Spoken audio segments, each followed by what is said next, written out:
Bueno, hola, buenas noches. Me llamo Marcelo Aptekman. Por suerte ya nos conocemos en este grupo hace tiempo que venimos charlando de diferentes temas de inspiración bíblica y teológica, en el diálogo entre judíos y cristianos. Y hoy, medio a los apurones, confieso, preparé un tema pero que me es muy querido y sobre el que vengo reflexionando hace mucho tiempo, que tiene que ver con las peculiaridades, visto desde mí, de el diálogo interconfesional entre judíos y cristianos.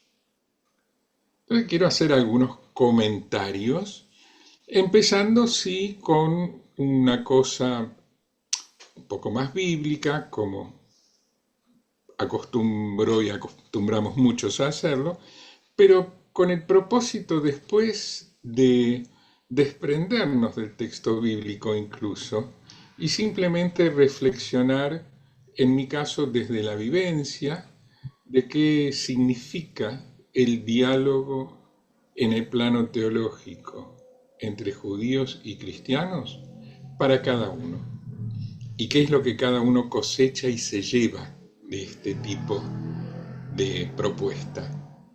Porque aunque la propuesta sea una y en común para todos, en realidad para qué le sirve a cada uno, eso si quiere puede dar cuenta a cada uno por sí mismo. No es lo mismo para cada uno y todos. Bueno, eh, Jeremías, el profeta Jeremías, en su época, advierte a sus contemporáneos en Judá contra la inminente invasión babilonia, la destrucción del templo, el exilio, y lo hace con mucha elocuencia, con lo que ha pasado a la historia el término de una jeremiada como una alocución prolongada llena de lamentos y quejas, ¿no?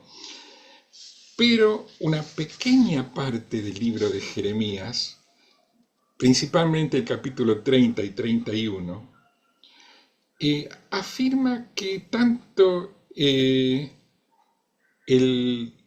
reino de Israel del norte, que ya había sido conquistado por los asirios eh, en el año más o menos 722 antes de la era común, así como el reino de Judá, que estaba siendo en ese momento conquistado por Babilonia, porque Babilonia había invadido o estaba invadiendo a Judá, aunque al principio la ciudad de Jerusalén resistió el sitio. eh, a comienzos del siglo VI, bueno, el autor del libro de Jeremías dice que tanto el reino del norte como el de Judá van a ser restituidos. Lo dice en Jeremías 31:8. No sé si podemos verlo en pantalla un minuto. Creo que Daniel, vos manejabas eso. ¿Sí? ¿Estás? Ok, esperamos. ¿Y quién es voluntario para leer en voz alta el texto? ¿Quién se ofrece para leerlo para todos, para ponerle voz? Yo sabía que podía contar con vos, Lucas. Perdón el atrevimiento. Claro. ¿Querés? Sí, sí, Dale. sí, no hay problema. Espérate. 31:8. Jeremías, eso, Jeremías 31:8. Mirad que yo los traigo del país del norte y los reúno de los confines de la tierra, entre ellos ciegos y cojos, la mujer encinta y la recién parida. En gran asamblea vuelven acá. En Gracias. Jeremías, perdón. Un segundito. Sí, sí, sí. Me echo algo y seguís.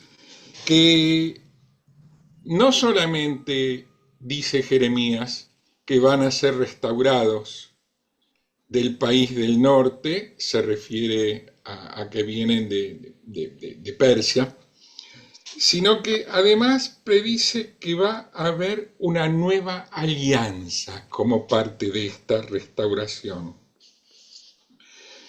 Ahora sí, Lucas. Sí, Jeremías 31, 31.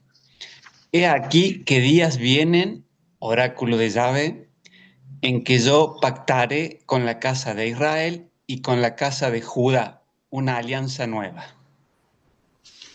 Muy bien, gracias. Y tiene características especiales esta nueva alianza que anuncia Jeremías. Lucas, ¿quieres? Sí, Jeremías 31, 33. Porque esta será la alianza que yo pacté con la casa de Israel. Después de aquellos días, oráculo de Yahvé, pondré mi ley en su interior y sobre sus corazones la escribiré. Y yo seré su Dios y ellos serán mi pueblo. Gracias. Cuando dice pondré mi ley, no se refiere al político argentino, se refiere a la Torá, mi enseñanza. Puede ser traducido como ley, pero del hebreo al castellano, atenti porque las traducciones inciden en qué es lo que finalmente uno ve. Lo que va a poner es su Torá, su enseñanza, no es solamente una ley, es otra cosa. Bueno, pero ¿cuál es entonces el contenido de esta nueva alianza de la que nos habla el profeta? En realidad, la frase así, nueva alianza, aparece solamente aquí en el canon del Tanaj. Y no es aclarado por el autor exactamente a qué se refiere con una nueva alianza. Es un poquito ambiguo. Ahora, sin embargo, la idea de que la alianza tiene que ver con el magisterio de Jesús, que sucede 7 siglos más tarde, o 6 siglos y monedas después de que esto fue escrito, es muy importante en la fe cristiana, que ve en Jeremías al profeta que anuncia la nueva alianza que tiene que ver muchísimo con Jesús, para los cristianos, no así para los judíos.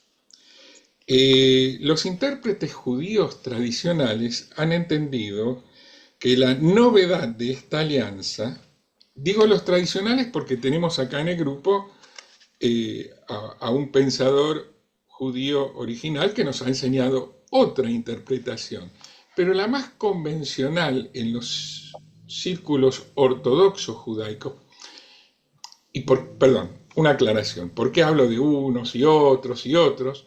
Porque justamente mi énfasis está en que el mismo texto quiere decir diferentes cosas según quién lo lea y desde dónde lo lea. Y que el propósito del diálogo y en lo que nos puede enriquecer, si deponemos la polémica, es en que nos enriquecemos pudiendo ver las cosas desde la perspectiva del otro. Entonces, por eso estoy trabajando ahora algunos textos bíblicos para resaltar lo que muchos de ustedes ya conocen, que desde una lectura cristiana quiere decir una cosa, desde una lectura convencional judía quiere decir otra. Y por ahí desde un autor judío que a todos nos interesa quiere decir otra, diferente. Esto como primer parte del desarrollo. Entonces, un autor judío ortodoxo más convencional interpretaría que la novedad no está en el contenido de la alianza, sino en su naturaleza, que consiste en que Israel va a tener que seguir esta alianza porque la va a llevar inscripta en el corazón. No es como una ley que en última instancia es algo que está fuera de uno, sino que va a estar en el corazón y por lo tanto esta nueva alianza va a ser seguida automáticamente.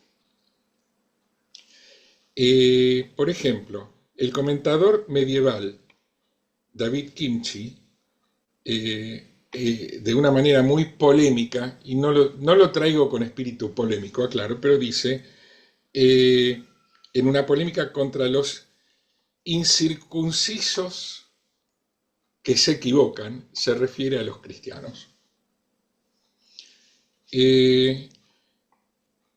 Dice, su novedad está en que será cumplida esta ley automáticamente y no será rota como la alianza con la que Dios hizo con Israel en el monte Sinaí, que sí fue rota. Pero esta no es la única interpretación posible.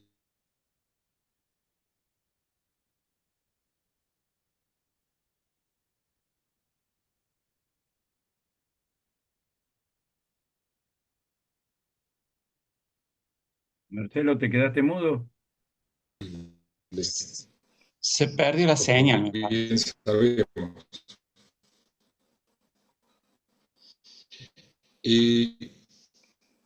Jeremías fue tomado por los padres de la iglesia, por la profecía cumplida. ¿No? Marcelo, ¿No? ¿No me oyen? ¿No me oyen? entrecortado. Con lo que te has quedado inmovilizado. No se te ve.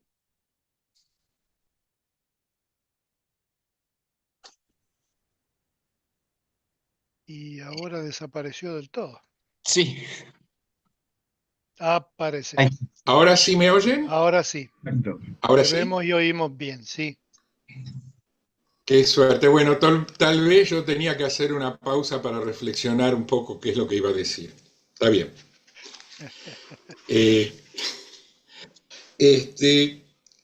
No sé si se oyó que dije que para los primeros discípulos de Jesús, incluso para los evangelistas, luego más tarde,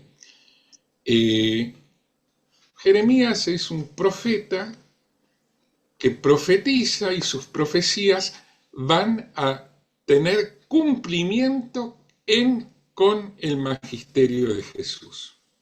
Es una lectura muy diferente del mismo texto. Y está, por ejemplo, en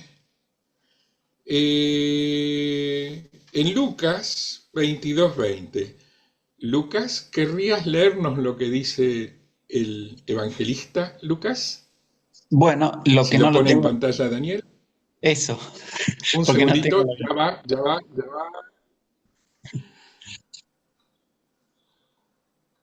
Ahí va. Lucas 22:20. De igual modo, después de cenar la copa, diciendo, esta copa es la nueva alianza en mi sangre, que es derramada por vosotros. Muchas gracias, Lucas. Bueno, ¿cómo se interpretan estos versículos así tan concisos y breves? Hay una interpretación tradicional, diríamos hasta canónica cristiana, que es que significa que la nueva alianza es el magisterio de Jesús. Respecto a si la alianza es la copa o es la sangre de Jesús, ya ahí hay diferentes interpretaciones y Joel nos ofrece una lectura diferente de la convencional católica, muy interesante, cristiana en general, no solo católica. Pero bueno, esto es para mostrarles cómo el mismo texto puede adquirir diferentes significados y cómo la tradición cristiana, a partir de los evangelios, ya empieza a interpretar, incluso antes, con San Pablo, ya empieza a interpretar que se da cumplimiento a la nueva alianza con el magisterio de Jesús. Por ejemplo, en 2 Corintios 3:6, ¿quieres leerlo, Lucas? Sí, 2 Corintios 3:6. Él es quien nos ha capacitado para ser ministros de una nueva alianza, no de la letra, sino del espíritu, pues la letra mata, mas el espíritu da vida. Ujú. Aquí lo que Pablo le está diciendo a sus discípulos gentiles, o sea, de otros pueblos, no judeos ni benjaminitas ni levitas, es que la nueva alianza a la que a través de Jesús pueden acceder los gentiles, no es una reiteración de la alianza que figura ya en la Torá y que es la letra de la ley. Que a ellos hacer eso no les sirve, que el camino que les ofrece Jesús es otro. Respecto a esto también se puede interpretar de varios modos. Históricamente muchos cristianos lo han interpretado como que San Pablo daba por terminada la vigencia de la alianza del Sinaí absoluta y totalmente. Y hoy él nos ha enseñado que esa lectura adolece de varios defectos y nos ha mostrado en el texto por qué es más convincente para mí, por lo menos, la lectura que dice que, bueno, hay una alianza para los cristianos y otra que sigue siendo válida, pero para los judíos, no para los cristianos, y que ambas continúan vigentes a partir de este momento en paralelo. Un camino para los judíos u otro, un camino para los cristianos. Esa es una interpretación diferente de la convencional.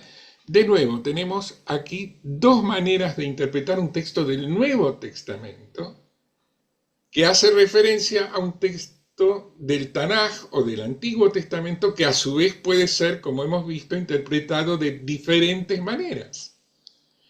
Entonces, sigamos un poquitito más. Con los hebreos, hay que tener un poco en cuenta el contexto histórico siempre, ¿no? Porque las diferentes interpretaciones tienen que ver también con diferentes redacciones que responden a diferentes momentos históricos. San Pablo escribió la epístola a los romanos antes de escribirse los evangelios. En San Pablo queda claro que en Romanos queda claro, y en Corintios queda claro que Jesús habilita una nueva alianza. Pero ya en Hebreos la redacción es un poco diferente. Hebreos se le atribuye o atribuyó históricamente a San Pablo, pero parece ser que fue posterior, posiblemente haya sido escrita después del año 130 e incluida entre las obras de San Pablo, pero su autoría muchos eruditos bíblicos la niegan.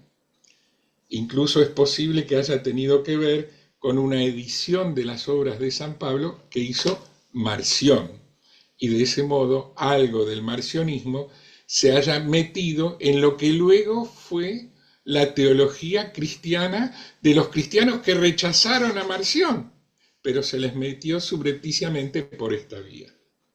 Entonces tenemos, por ejemplo, en Hebreos 9:15 todavía está en el espíritu de San Pablo. ¿Quieres leerlo, Lucas? Sí, Hebreos 9:15. Y por eso es mediador de una nueva alianza, para que, habiendo tenido lugar una muerte que rescata de las transgresiones cometidas bajo la primera alianza, los que han sido llamados reciban la herencia eterna prometida. Claro. Vamos a saltear 12:24 y directamente a 8:13.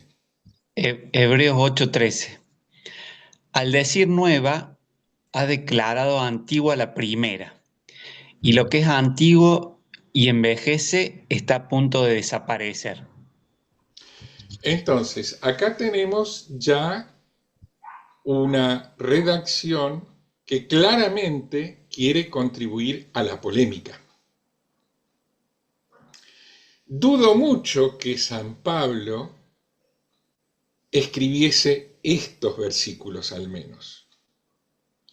Ustedes dirán, ¿quién es Marcelo para dudarlo? No, bueno, yo lo dudo, pero refiriéndome a muchos estudiosos bíblicos en serio que señalan que el total de la Carta de Hebreos, aunque es central a la evolución de la tradición interpretativa cristiana y a mucho de la teología cristiana posterior, posiblemente no haya sido escrito por San Pablo mismo. Pero el punto es que aquí ya tenemos una redacción donde una de las interpretaciones, la de que el magisterio de Jesús da cumplimiento a las profecías del Tanaj sobre una nueva alianza, ya toma otro cariz. No solamente da cumplimiento, sino da por terminada la alianza anterior. O sea, ya es un aporte a la polémica, que puede estar, como en este caso, en las escrituras mismas. Y no solo en la tan polémica y discutida carta a los hebreos, sino que, por ejemplo, en los evangelios, podemos ir más adelante, Daniel.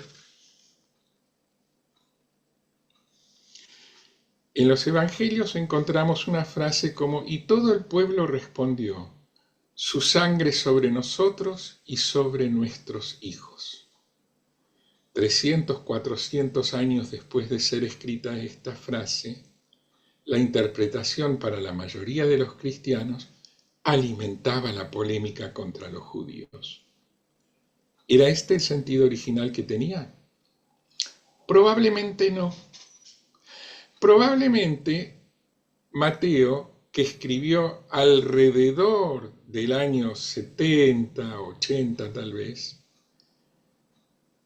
cuando escribió esto se refería a los que habían sido testigos presenciales del magisterio de Jesús y a los hijos, a la primera generación de esa gente, a quienes les tocó ver la destrucción del templo de Jerusalén. Entonces, en el año 70, cuando el templo de Jerusalén es destruido por los romanos, no solo el de Jerusalén, también el del monte Gerizim de los samaritanos, también el templo de Leontópolis, de la familia sadoquita, la de los antiguos sacerdotes desde hacía milenios, o sea, todos los templos de culto israelita tradicional fueron destruidos por los romanos en el año 70 como parte de una guerra, de un intento de eliminación definitiva de la judeidad. Y en ese contexto y en ese momento, esta frase simplemente explica que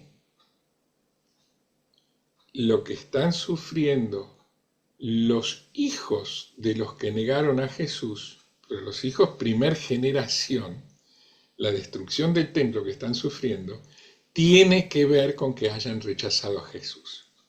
No se refiere a todos los judíos de todos los tiempos. De nuevo, ¿cómo se interpreta? La frase está ahí.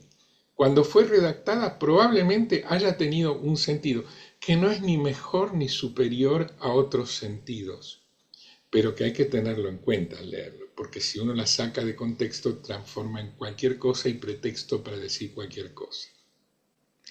¿Cómo se hace para reconstruir el sentido original que tuvo una frase? Y es incierto, se puede estudiar mucho para tratar de llegar a una comprensión de cuál fue el primer sentido que tuvo, que no es el único verdadero ni necesariamente el más interesante o el único válido, atenti, pero que es necesario conocerlo. Para entender, en todo caso, si para la primera generación, para la gente que lo redactó, quería decir una cosa y después pasó a querer decir otra, entender qué pasó con esa comunidad de fe y qué vicisitudes históricas la atravesaron para que llegara a comprender de otro modo. Entonces, el trabajo de la exégesis no confesional, sino en el diálogo, el trabajo que tiene en cuenta que hay más de una interpretación posible, es un trabajo para el cual, por supuesto, ayuda muchísimo a hablar hebreo y griego. Pero el que no habla hebreo y griego fluidamente no importa. Hay muchos autores que explican las cosas, que ayudan con la traducción. Se puede estudiar lo mismo. Pero es un trabajo que requiere de reflexión sobre cuestiones lingüísticas, de traducción, de contexto histórico, para poder entender el sentido originario y cómo es que nuestro interlocutor da por sentado que el sentido es otro totalmente diferente que el que nosotros le damos, porque hay una lógica detrás de esto. Entender esa lógica, entender la lógica de la historia que nos ha ido llevando a ver las cosas desde perspectivas diferentes, es comprender el camino que el otro recorrió y el que yo recorrí y en qué se diferencian, y de este modo es entender mejor quién es el otro y quién soy yo. Yo desde la perspectiva del otro, yo con relación al otro. Esta es una tarea fundamental del diálogo interconfesional, que hoy en día, gracias al amistoso camino que abrió, en primer término, gracias a Juan XXIII, que merecidamente pasa a la historia como el bueno, por lo menos el pueblo judío lo conoce así, al Papa Juan XXIII, y a la Declaración Nostra Aetate, fundamentalmente, que abrió un juego al que luego se agregaron muchos pastores protestantes. Últimamente, en el 2015, también grupos de rabinos han firmado documentos. Tengo acá a mano, si les interesa, un documento de un grupo de rabinos que, la verdad, lo voy a buscar, me gustaría leerlo porque es significativo. Bueno, lo voy a buscar en un minuto. El camino que se abrió a partir de Nostra Aetate es un camino de diálogo después de la polémica, de deponer la polémica. Por fin, por primera vez en la historia, creo, de manera sostenida, más allá de la buena voluntad de un papa, esa declaración de la Iglesia, de un concilio, habilitó el cambio para que pudiéramos sentarnos juntos a tratar de entender cada uno las razones del otro. ¿Qué es lo que ve? ¿Vieron la canción esa? A mí me parece fantástica, de Divididos.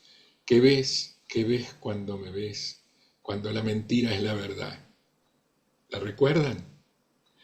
En estas épocas de posverdad, donde tanta mentira circula en las redes y nos desinforma y nos quiere alimentar en el prejuicio, tener a mano una Biblia, poder pensar con alguien que cree cosas diferentes y poder con honestidad intercambiar ideas y escuchar qué es lo que piensa, cree, siente el otro, cómo interpreta desde su perspectiva. Es una posibilidad fantástica que tenemos de aprender unos de otros en lugar de polemizar unos con otros. Polemizar es querer imponer un criterio, querer tener la razón. Y querer tener la razón significa pasar por encima de que el otro es un ser humano que también tiene sus razones. que le vendrán de su historia, de su familia, de su educación. Pero es un ser humano que tiene sus razones, igual que yo soy un ser humano que tengo mis razones. Entonces, si yo quiero tener la razón, me cierro a entender las razones del otro. Y me autoexcluí de la posibilidad de un diálogo enriquecedor. Esta es una de las cosas que aprendí. Otra de las cosas que aprendí, y me lo dijo en muy pocas palabras el otro día, Elsa, en una conversación, ella lo puso en palabras, es que no hay que señalar nunca con un dedo acusador al otro. No sé. Porque Nada que ver con el- a menudo, somos todos seres humanos, a menudo queremos expresarle a nuestro interlocutor, ya que compartimos el espacio preciado de poder pensar juntos, queremos expresarle que tenemos un reclamo a la vida, un reclamo a su comunidad de fe o a la nuestra, pero no nos damos cuenta que un reclamo puede rápidamente ser malentendido como un reproche. Y no sé si estoy siendo demasiado abstracto con lo que digo, si debo ir a... ¿Me entienden? Ok. Si el otro recibe un reproche, se va a defender. Es lógico. ¿Por qué tiene que poner en cuerpo para aguantar mis reproches? Entonces, pero si yo siento la necesidad de hacer un reclamo, también tengo el derecho de expresarlo. Entonces hay que tener tanto cuidado, no solo de los temas que se tocan, sino que fundamentalmente de cómo se expresa uno con lo que dice en el diálogo. Es como hablar con un ser querido íntimo sobre un conflicto que podría llegar a crecer. Ese cuidado hay que tener para no herir susceptibilidades y para entender que además de malentendidos está plagado el mundo y que por lo tanto si nos tomamos el tiempo para explicar, mientras del otro lado nos estén durmiendo y quieran escucharnos, para explicar en detalle qué es lo que queríamos decir, bien, vale la pena hacerlo. Estas son las cositas para mí fundamentales, valiosísimas e importantes que tengo para compartir de lo que yo aprendí en el diálogo en base a lecturas que no tienen que ver con quién tiene la razón. ¿Jeremías estaba profetizando? ¿O le estaba diciendo al rey y a un par de cortesanos cuál era la postura geopolítica que tenían que apoyar si querían sobrevivir? ¿Era un asesor geopolítico o un profeta para dentro de 7 siglos? No importa. Importa tenerlo en cuenta. Pero es válido verlo como un profeta para lo que sucedería dentro de 7 siglos, verlo como un profeta para lo que sucedería dentro de 100 años, verlo como un escritor inspirado, como la palabra que nos llega a través de su persona, y como un asesor geopolítico. ¿Por qué no? Y si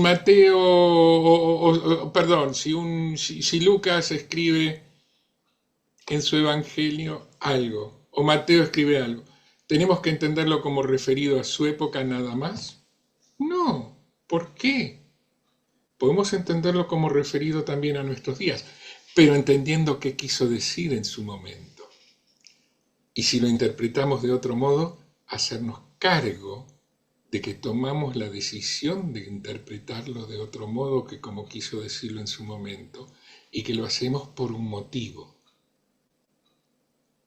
Si yo elijo pensar que su sangre caiga sobre nosotros y nuestros hijos es una condena eterna a todos los judíos, esa es una decisión que estoy tomando y la tomo por un motivo. En el diálogo puedo sostener esa decisión, pero tengo que estar sólido en cuáles son mis motivos para elegirla, para poder mantener los códigos de comunicarme con el otro en el diálogo. Fíjense hasta qué extremo llego, ¿no? Aún ahí es posible el diálogo, mientras haya el código de no querer tener la razón. Que uno esté convencido de lo suyo es otra cosa, pero no querer imponérsela al otro. Y no señalar al otro como ser humano con un dedo acusador. Esos son los dos principios fundamentales para mí, para que no se corte la comunicación. Bueno, hasta acá mis reflexiones introductorias.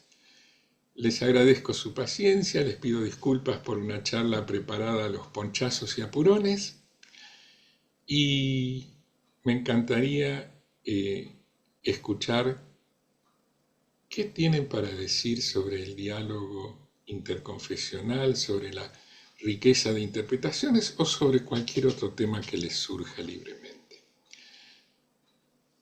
Gracias.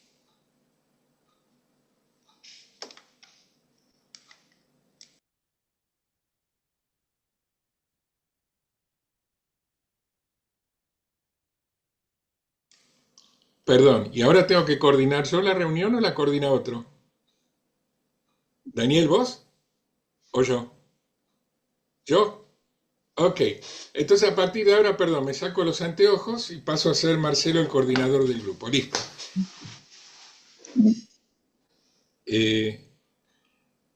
iPhone JK, ¿quiso decir algo? No.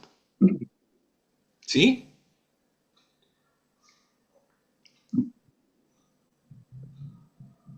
No sé, yo La no que oigo. quiere hablar es Claudia Tirado. Ah, adelante, Claudia, sí. Sí, adelante, Hola, Claudia. gracias, gracias.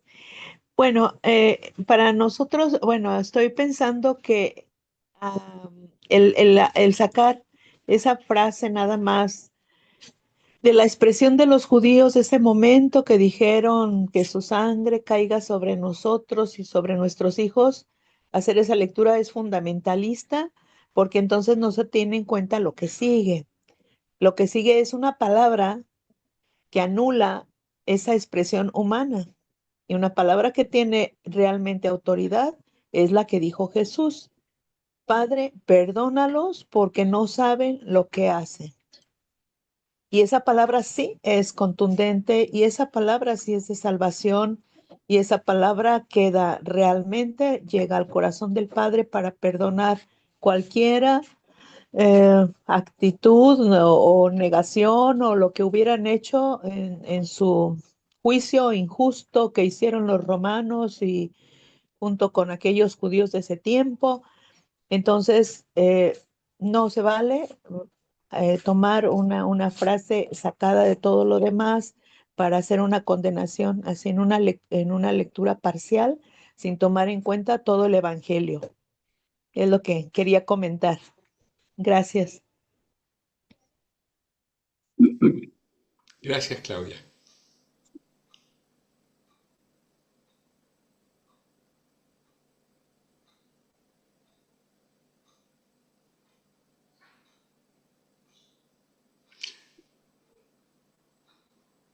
Joel, tenés ganas de hablar, te veo la cara, tenés ganas, Joel. Bueno, sí, tengo ganas. Después, este, bueno, quería hacer una aclaración. Cuando decís su sangre caiga sobre nosotros y sobre nuestros hijos, tenemos un antecedente en el Antiguo Testamento, en el Sinai, cuando Moisés hace el sacrificio y desparrama la sangre a todo el pueblo. Y eso es para una bendición, para hacerlos, eso para incluirlos en el pacto. Así que tener en cuenta también de que los autores del Nuevo Testamento tenían en cuenta lo que estaba el tema del Antiguo. Y creo que le estaban dando el mismo significado. ¿Eh? Este, entonces no es peyorativo, sino de que es una sangre de bendición. de pacto, de reincorporación al pacto. En este caso es al nuevo pacto donde entran los gentiles, pero bueno, no entremos en el tema ese. El pacto de sangre que tiene el Claro, paisano claro, con y los circuncidados. Sí, también, pero bueno, es una interpretación, la que vos estás trayendo, diferente de la convencional cristiana tradicional, también diferente de la que nos aportó hace un momento Claudia, la interpretación de que en el contexto cultural judaico, esa sangre tiene un sentido, pero el sentido de una bendición. y creo que el Nuevo Testamento, que es un libro escrito por judíos, tiene el mismo significado. Este, Significó el pacto que que después se le dio otra interpretación, bueno, pero los autores tenían la misma idea que el Antiguo Testamento, porque Jesús es el cordero del sacrificio también, ¿m? Y su sangre bendice. Es para, como Moisés la desparrama en el Sinai, la desparrama entre todo el pueblo. Así cuando dice que su sangre caiga sobre nuestras cabezas, es para bendición. No es porque hay una maldad ahí qué sé yo, soy responsable, hay que matarlo y que su sangre salga sobre nuestras cabezas porque yo soy responsable de esa muerte. No, no, no esa es la idea. Porque ya tenemos un antecedente en el Antiguo Testamento. Este, eh, bueno, a ver qué. Después, cuando citas al decir nueva, ha declarado antigua a la primera. Y lo que es antiguo y envejece está a punto de desaparecer. Ahora hay que ver si ya ha desaparecido. Por supuesto, todos estamos esperando una nueva alianza, como de Jeremías 31:31, que ya todo el tiempo lo estamos repitiendo, con la casa de Judá y con la casa de Israel. Esa todavía no se ha realizado. Y esa es la nueva alianza que estamos esperando. Así que también tengamos en cuenta eh, este, este tema, ¿no? Porque son, bueno, no quiero extender más porque ya sería hablar demasiado. Son temas que hay que desarrollarlos de alguna manera. No sé si fue claro, pero quería recalcar estos dos puntitos. Muchas gracias, Joel. Quisiera preguntarle a los participantes cristianos en particular una pregunta muy sencilla. Esta Quería comentar algo. ¿Sí? ¿Me permites que termine, Jorge, un segundito? ¿O? ¿Qué, Jorge? Quería simplemente preguntarles, con que levanten la mano si la respuesta es sí y no la levanten si es no, si conocían la interpretación, esta que nos acaba de traer Joel, sobre el significado de su sangre caiga sobre nosotros y sobre nuestros hijos, como una referencia a el sacrificio hecho por Moisés en el Sinaí, donde esa sangre entonces no es señal de una culpa hereditaria del pueblo judío, sino que es una bendición para los discípulos de Jesús. ¿Conocían o no conocían? Lucas hace que no. Y está participando de este grupo hace tiempo. Pimpa tampoco. Pedro pone cara de preocupado, no sé si sí o si no. Sí, pero quiere decir eso. Yo creo que hay que pensar en lo que dijo Joel. Ok. Que vos nos pidas sí o no, no es una definición. No, yo simplemente pregunto si conocían esta interpretación. Pero el conocer no implica decir sí o no. Lo que está diciendo Joel, que tiene que ver con el sacrificio, es sumamente importante y hay que desarrollarlo. Bien. Porque si no, entonces tenemos un tema para desarrollar en una charla posterior. Totalmente de acuerdo. Son las mismas gotas que caían en lo que era el tabernáculo, el asiento de Dios. Así que no es decir sí o no, sino es decir lo que significa, por eso Joel dijo que es muy amplio. Con respecto a lo que vos planteaste, bueno, después uno puede tener, y diría alguna interpretación, pero es posterior. La definición por sí o no, generalmente, no determina conocer o no conocer, depende de lo que es conocer o no. Me callo. Está bien. Mi pregunta no iba a si conocían en profundidad, sino que si tenían referencia a algo, si este concepto de alguna manera lo habían escuchado. Entonces, algunos de los participantes cristianos, incluso gente que está desde hace años, aunque lo hayan oído, no lo registraron. Fíjate vos. Pero esto muestra cuánto nos cuesta a veces escucharnos y aprender unos de otros también, ¿eh? Sí, Jorge, perdón, antes te interrumpí, ¿vos querías decir algo? No, que Claudia había levantado la mano. Ah, sí, adelante, Claudia, por favor. Gracias. Perdón, gracias. Mire, Marcelo, hay otra frase, otra vez creo que debemos de evitar caer en el fundamentalismo, es decir, no tomar una frase aislada porque nos lleva a interpretaciones erróneas. Hay que ver el contexto cuando los judíos dijeron eso. Estaban ante Pilato y Pilato les estaba diciendo que puesto que él no encontraba en él culpa, él lo dejaría libre.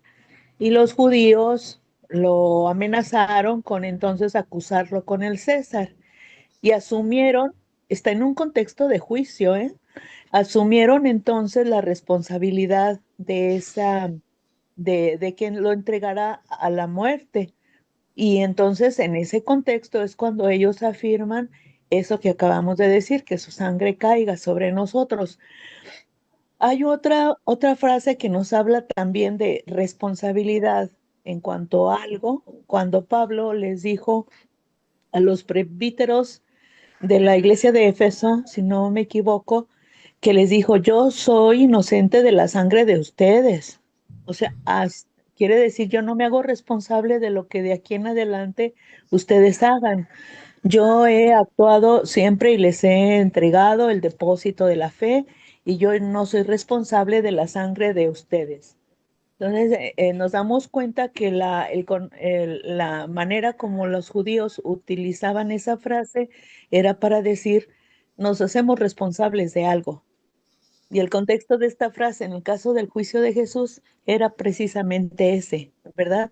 Hubiera sido diferente si hubiera sido en el templo, o no sé, otro contexto distinto, pero el contexto nos dice en qué querían decir con esa frase, ¿verdad?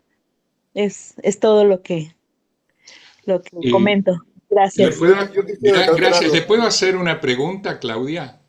Claro, sí, ¿Usted pudo escuchar lo que dijo Joel? sí. ¿Y qué le parece esa interpretación? ¿Qué opina? No, no se trata de si está de acuerdo o no está de acuerdo, porque usted está hablando desde una interpretación católica tradicional y por ahí es la primera vez que oye esta, pero ¿cómo le sonó? Le pregunto, ¿le hace reflexionar que tal vez el significado de la frase haya sido algo para otra gente, algo totalmente diferente que lo que usted hasta ahora vino interpretando? ¿Qué le parece esa posibilidad? Ah, es que es de lo que nos has estado insistiendo, Marcelo, que Así las es. frases deben de tomarse en el contexto en el cual fueron dichas. Entonces, la frase que nos comparte nuestro hermano Joel es en otro contexto distinto, no en este. Allí es donde debemos encontrar la expresión, más bien el significado de cada frase, dependiendo del contexto. Aquí no era ese mismo contexto en el cual nuestro hermano Joel lo está mencionando, ¿verdad? Ok. ¿Puedo decir algo? Eh, ¿Puedo? sí, Sí, cómo sí, no, adelante. perfecto. Lo que quiero aclarar de que en el Nuevo Testamento no hay juicio a Jesús en ninguna manera. No se- en la- Cuando se juzgaba a una persona habría que hacer había muchas condiciones. Entre otras, nunca se juzga a nadie antes de una fiesta. O se condena a muerte antes de una fiesta. Ni en ni en sábado, ni antes de una fiesta. Y estábamos, ya estamos por entrar en la Pascua, ¿no? Es decir, Sí, hay muchos argumentos. Hay un libro entero sobre el juicio de Jesús de Nazaret de un juez israelí de la Corte Suprema, que es el juicio de Jesús de Nazaret del juez Haim Cohen. Yo vivo en la calle a nombre de él. Este, eh, eh, Perfecto, Haim Cohen. el juez Haim Cohen, sí.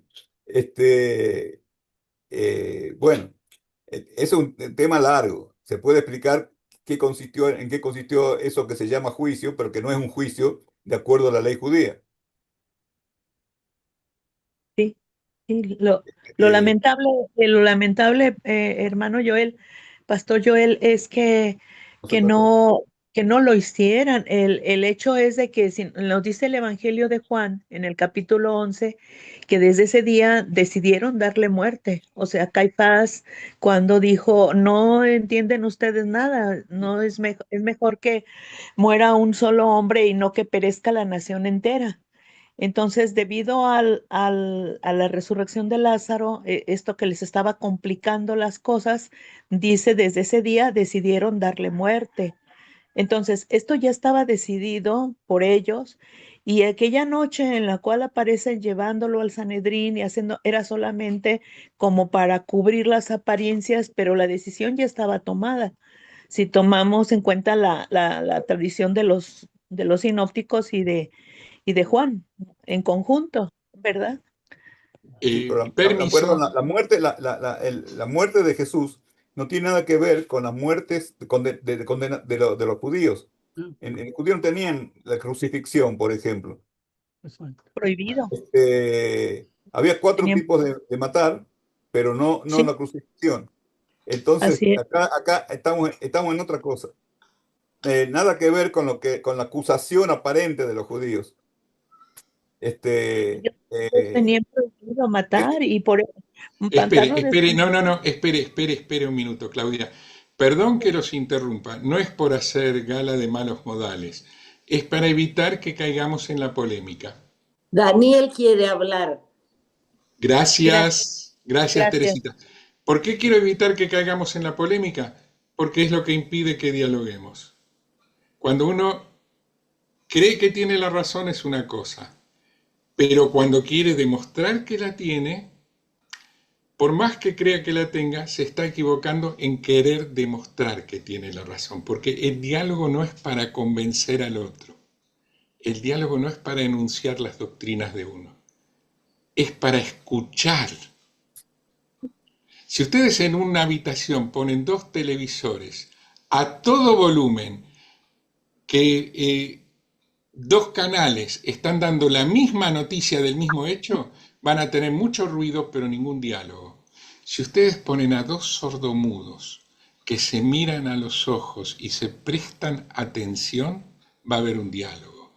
Porque el diálogo es abrirse a la realidad del otro, no enunciar la doctrina de uno. Y es muy fácil en un encuentro para el diálogo, como uno sabe que lo que uno dice es lo que uno cree que es la verdad y uno quiere ayudarle al otro, con buenas intenciones, deslizarse y apartarse del diálogo y caer en la polémica. Por eso, a lo largo de la charla de hoy, al principio, enfaticé la diversidad de interpretaciones que puede haber de un mismo escrito bíblico. Y la discusión que empezó a darse entre Joel y Claudia, interesantísima, pero tuve que interrumpirla, consideré que era el momento para evitar que se transforme en un debate. Entonces, gracias Teresita. ¿Quién me dijiste, Teresita, que pidió la palabra, que no veo la mano? Daniel, ¿Daniel? Adelante, Daniel. Daniel. Que no siempre en las historias que hay en la Biblia, como en el diálogo nuestro contemporáneo, se toma absolutamente en serio y a rajatabla todo lo que dicen las personas, sino en qué contexto lo dijeron. En ese contexto, el de la muerte de Jesús, en el contexto próximo, está la declaración de Pedro muy llamativa, que tiene que ofender a cualquiera porque terminó, mencionan los evangelios, maldiciendo cuando le preguntaron si él conocía a Cristo. Nosotros que sabemos el valor que tenía el apóstol Pedro dentro del grupo apostólico, deberíamos pensar cuándo fue resuelto ese tema de las cosas que Pedro declaró esa noche terrible, que lo llevaron a un extremo tan grueso. Y cuándo dio él razón de sus palabras o por qué él no tuvo una condena para siempre por haber sido tan duro con el propio Señor, cosa que el Señor le había anticipado un poco antes de que pasara. Las caras Y de Dios. ahí es interesante el diálogo que está en Juan 21, cuando el apóstol Pedro es llamado por Jesús para dialogar, y Jesús, que era el No, que no, recibió también. directamente Esto es lo que el aparece, pero no efecto de las aparece. palabras de Jesús, De verdad, nos y están escuchando, pero no aparece. el, perdón, se me fue el hilo, Eh, que Jesús no le recriminara lo que él dijo. Y yo fui enseñado desde pequeño, que ahora me doy cuenta en el diálogo nuestro, de que lo que declararon esa gente en aquel momento, como dijeron ya un par recién, lo dijeron en el contexto de empezaron a vomitar toda su rabia contra Cristo y contra todo lo que sea mover el statu quo y qué sé yo, y en ese contexto dijeron cosas terribles, pero que de ninguna manera tienen por qué ser cumplidas en una maldición de por vida para los judíos. Primero, porque claramente en el Antiguo Testamento dice que los hijos no van a recibir consecuencia del pecado de los padres. Ya no se dirá más entre vosotros, los padres comieron las uvas verdes y los hijos tuvieron la dentera. Eso me lo enseñaron cuando yo era chico. Yo ya para ese entonces había comido uvas verdes y sé de qué estaba hablando el texto bíblico. Eh, y efectivamente, me sorprendió en ese contexto mío infantil esa declaración de Dios de que Él no va a un error magnífico de los padres trasladarlo a todas las generaciones, porque Dios es un Dios que castiga hasta la tercera y cuarta generación, pero que hace misericordia a millares de los que creen y guardan su nombre. La Biblia es un libro de salvación del lado judío. ¿Cuál es la fiesta judía más importante? La salvación, salvación expresada en la Pascua. Y en el contexto cristiano, la salvación, la obra de Dios en rescatar a las personas del mal, del pecado, darles un sentido en su vida, darles un sentido espiritual, entrarlos en ese destino maravilloso de ser pueblo de Dios. Y todo eso. Hay un montón, en la Biblia hay un montón, ahora estoy tratando de acordarme, pero el señor Alzheimer no me deja recordar todo. Y me acuerdo de alguien que dijera, maldigo el día en que nací, ojalá le hubieran dicho a mi madre, fue un aborto y no que tener esta vida, prefiero la muerte que la vida. ¿Quién dice eso? Bueno, quizá un niño que le dio un ataque de rabia y dice todo eso y los padres no lo toman en serio. Ninguno iba a decir, bueno, está bien, matémoslo porque es lo que él quiere realmente, sino simplemente lo tomarían en el contexto de, deja de hablar pavadas, nene, o, como dijo mi madre, y con esto te cierro, a mi hermano, uno de mis hermanos, que amenazó con suicidarse. Dijo, yo me voy a matar. Y mamá le dijo, bueno, andá y encerrate en la pieza y matate allá si no estás jorobando, por favor. Dice. Con lo cual nos dijo, no nos tomó en serio la amenaza de suicidio de mi hermano. Y yo creo que Dios también no toma tan en serio todas nuestras palabras como para maldecir un montón de gente por el error de alguien. Gracias. Pero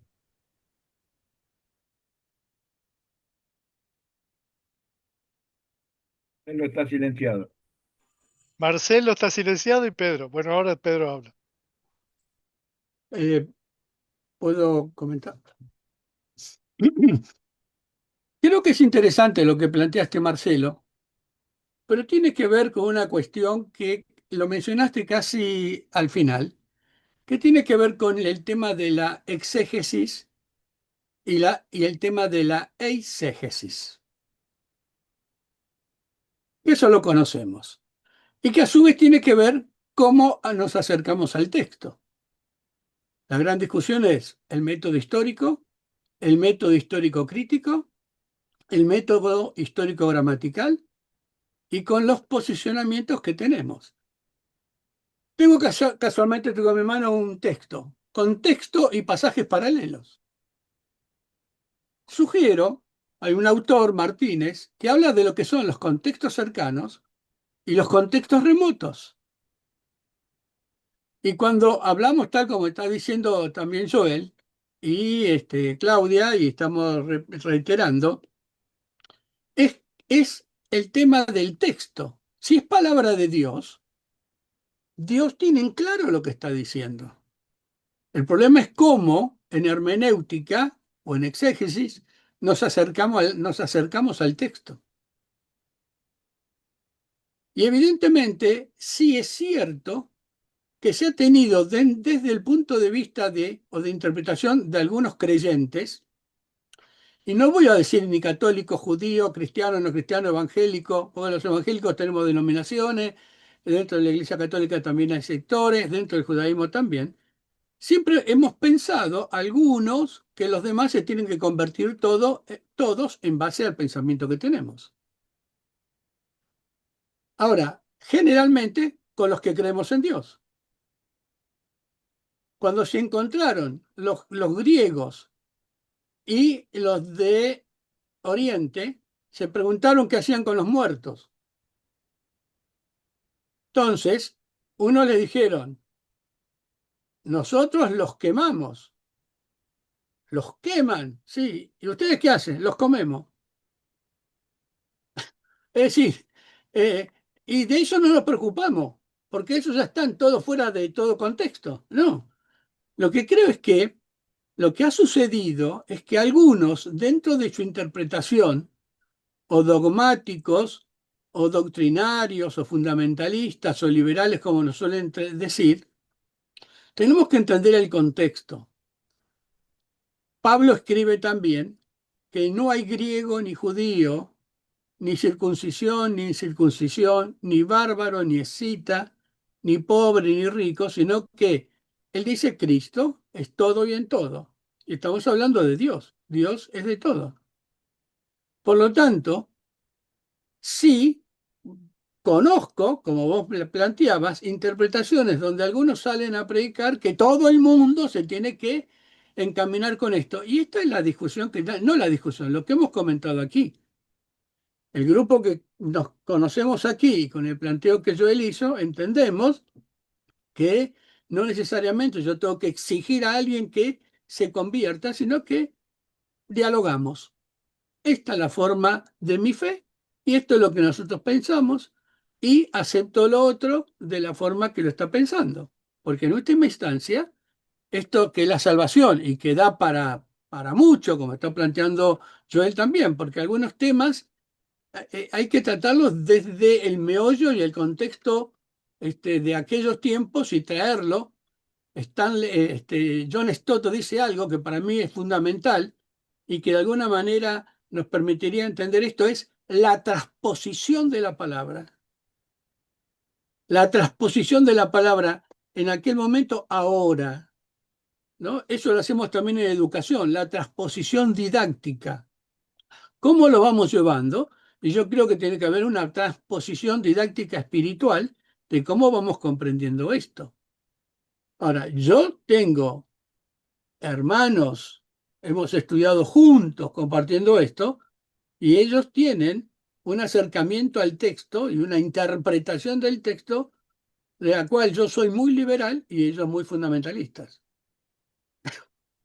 Y hemos estudiado juntos.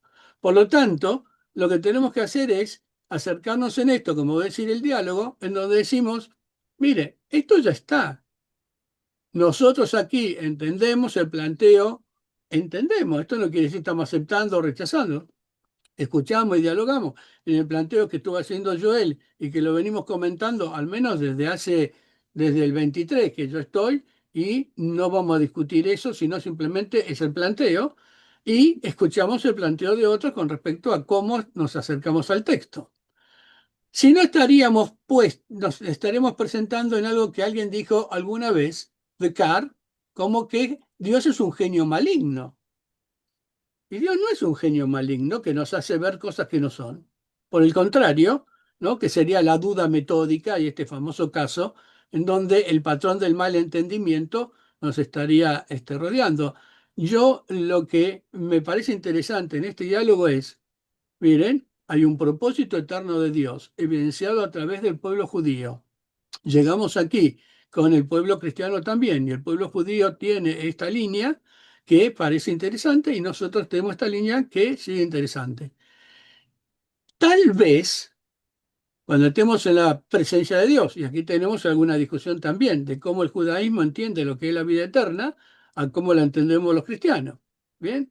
Es decir, lo cierto es que el día que si por la gracia de Él parta y esté en su presencia, lo que aspiro, lo primero que voy a hacer es llamar a Pablo. Yo creo que Pablo debe tener una agenda muy frondosa y una larga fila, una cola en el cielo, porque todos nosotros tenemos cosas para preguntarle.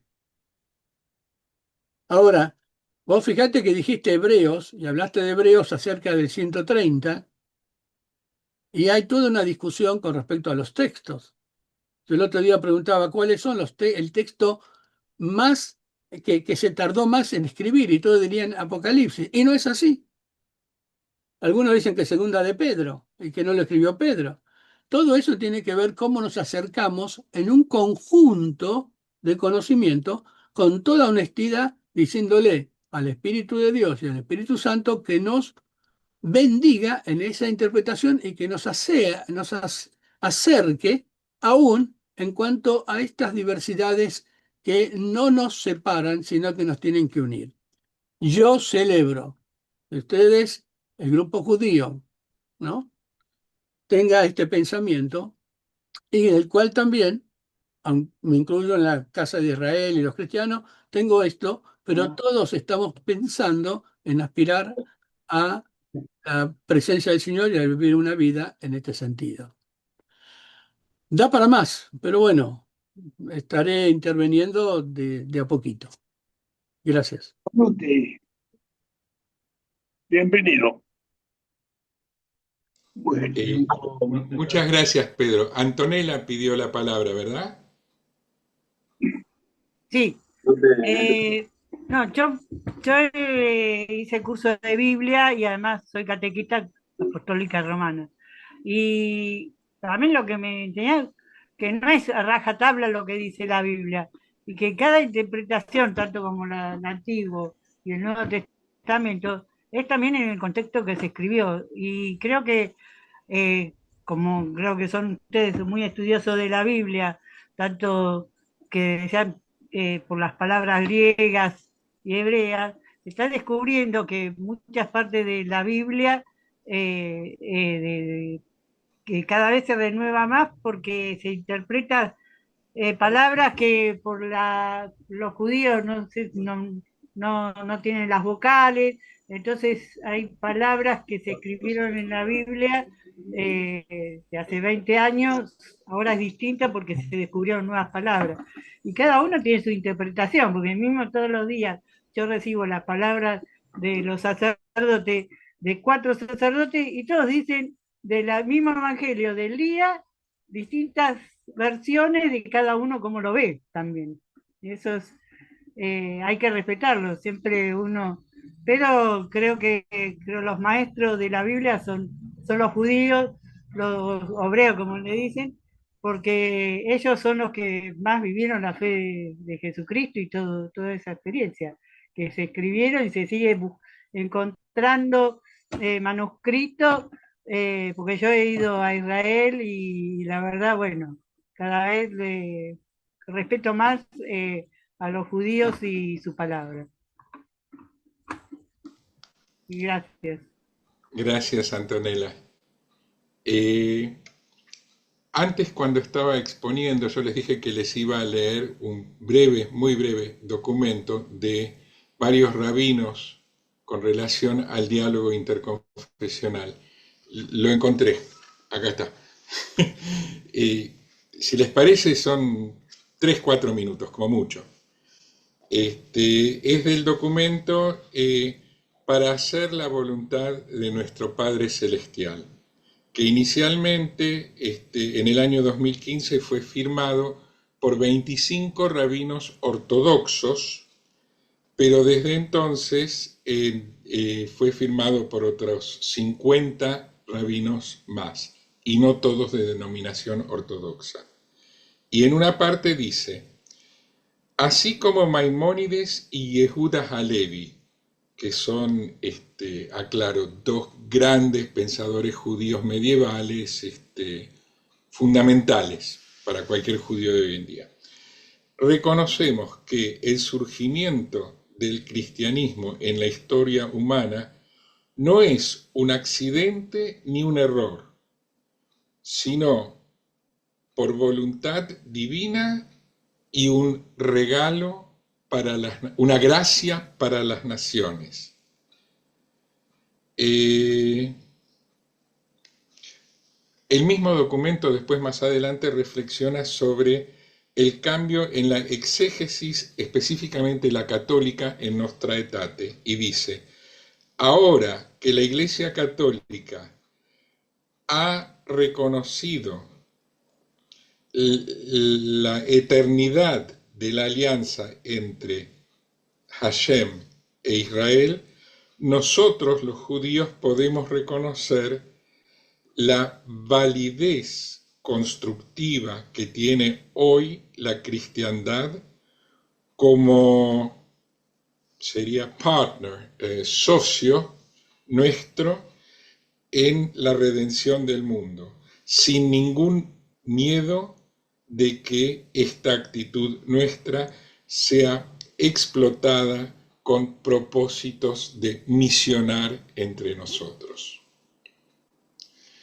Bueno, quería comentar este documento firmado inicialmente por 25 rabinos ortodoxos para mostrar que esto de permitirse a una persona acercarse a alguien que parte desde una perspectiva diferente, de otra comunidad de fe y de otra historia de vida y otra formación y educación, y permitirse acercarse al otro para con el otro aprender qué es lo que ve el otro, reconociéndole al otro que ese es su camino, todo bien, y aprendamos el uno del otro que esta actitud, para la cual Nostra Aetate fue un primer puntapié inicial para ese partido, fundamental, esa pelota ahora ya está en juego también del lado de los rabinos ortodoxos más conservadores,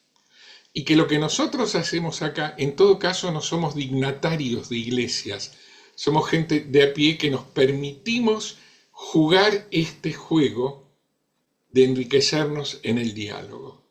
Y esto es el resultado de un camino que lamentablemente en algún momento, a fines del siglo I, se perdió, le perdimos la huella entre judíos y cristianos, este intercambio, y ahora, desde mediados del siglo XX para acá, parece que lo estamos encontrando de vuelta. Ese es el camino que va de la polémica al diálogo o al enriquecimiento mutuo y recíproco, del que quería invitarlos a hablar hoy y que escuché hasta acá muchas cosas. No sé, hay gente que se quedó por ahí con ganas de agregar algo, no dijo nada Elsa, Jorge muy poquitito, casi nada, Silvia Franco antes estaba, no sé, ¿alguno tiene ganas de dar una reflexión, agregar una reflexión personal, algún comentario? Raúl, Claudia. De Claudia muy hermoso documento de los rabinos ortodoxos. ¿Podrías compartirlo en el grupo, Marcelo, por favor? Bueno, yo hice una traducción ad hoc recién de un libro que tenía en la mano. Tendría que buscar el documento para dar una traducción que no esté atravesada por mis cuestiones personales y la mando, con mucho gusto. Creo que Jorge quería decir algo, Marcelo. Jorge Masitelli, sí, adelante, por favor, Jorge. Mira, yo como parte del Consejo Interreligioso de Mendoza, compartimos muchas actividades en conjunto y oraciones por la paz, en donde cada uno, dentro de su creencia, opinamos la misma forma para opinar sobre la paz, sobre la corporación, sobre la colaboración y sobre la unión de los diferentes credos en un Dios único. Que lo miremos con diferentes formas es otra cosa. Cada uno lo mira de su forma de ser, de su forma de interpretación, pero estamos unidos en un solo hecho, un Dios único, que eso es lo principal, y la paz para todos. Eso es lo que quería agregar nada más.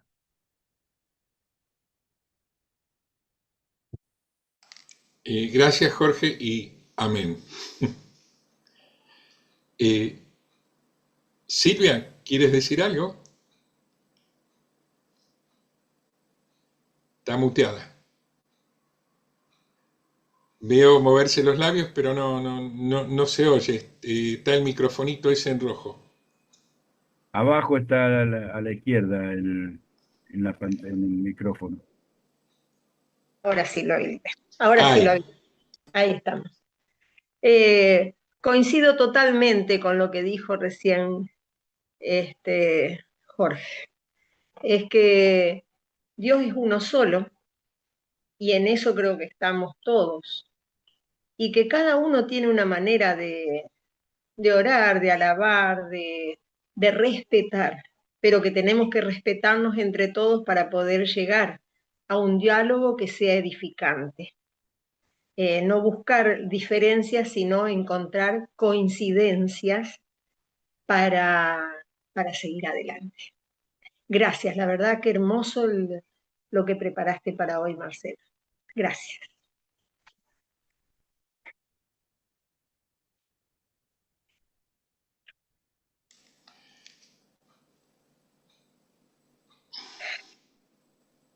Raúl,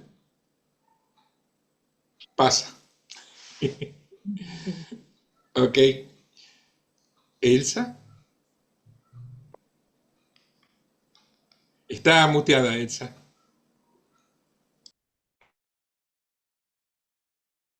Gracias por tu exposición, que realmente abarcó aspectos tan importantes y de fundamento, y que hacen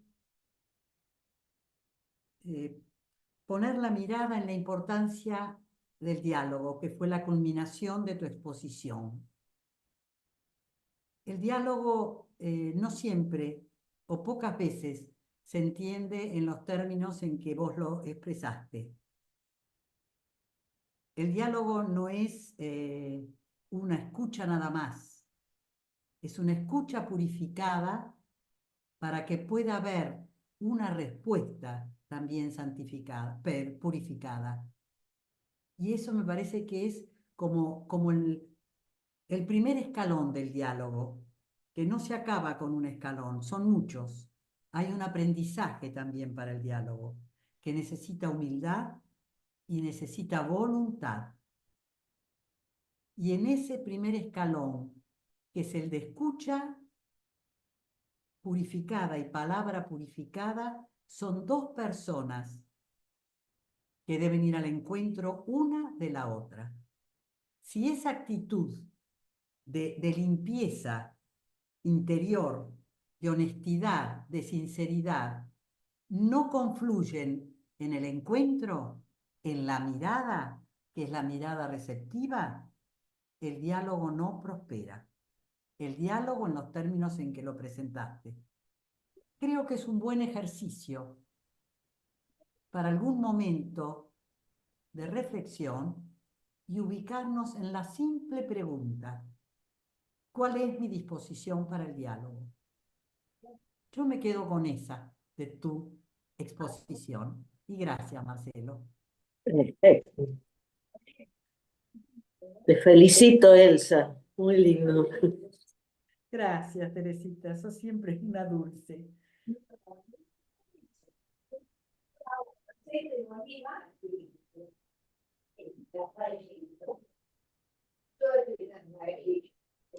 Se oyen voces de fondo en algún lugar.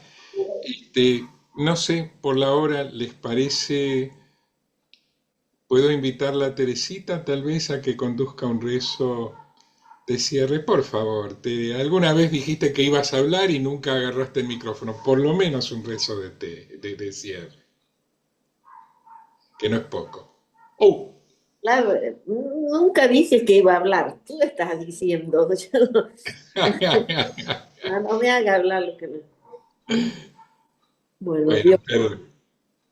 Dios Padre, Creador del universo, pongo en tus manos este grupo hermoso que está deseando seguir tus huellas, que aunque a veces nos cueste estar juntos, pero sabemos que vamos a seguir para adelante. Es mi deseo que el Espíritu Santo nos ilumine siempre y que prevalezca sobre todo el amor de Dios. Amén. Amén. Amén. Amén. Amén. Amén. Amén.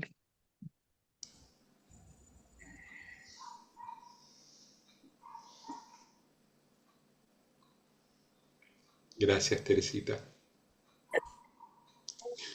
Bien. Gracias, hasta el martes. Gracias, Buenas noches. Orlando. Hasta el martes. Bye, bye. Hasta el martes. Claudia. Gracias. Gracias. Chao, chao. Gracias. Shalom, shalom. Chau, chau. Chao, Lucas. Gracias.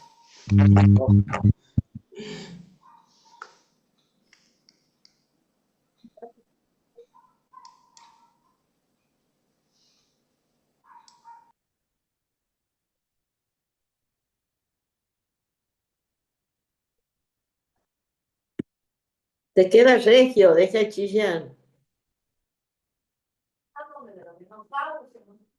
Qué menopausia, ya te...